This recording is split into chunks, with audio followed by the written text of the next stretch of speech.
Yo, bana inakuwaje? Amedeo Sisomi hapa, mchambuzi wa kimataifa. Unajua kuna tofauti kati ya mchambuzi na wachambuzi. Unajua eh? Sasa mimi ni mchambuzi, sports analysis, sport analyst. Leo tunakwenda kudadavua kuhusiana na mchezo wa Yanga ambao unataraji kuja kucheza dhidi ya JS Kabylie.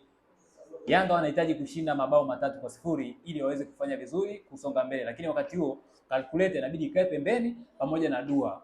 Ila mpira bana unakuwa sometimes una mambo ya ajabu, alafu una matukio katili. Just imagine, Mungu alisema mwende mkapendane wana wa ulimwengu, alafu wakati huo wao Yanga saizi inabidi waiombee mabaya FAR Rabat ya Morocco, yaani waiombee FAR Rabat yafungwe na Al Ahly ili yeye atengeneze mazingira mazuri. Ipo hivi, endapo Yanga akishinda goli 3-0 alafu FAR Rabat akafungwa na Al Ahly, Yanga atakuwa na goli moja kama faida na hivyo atafuzu moja kwa moja katika hatua ya robo finali.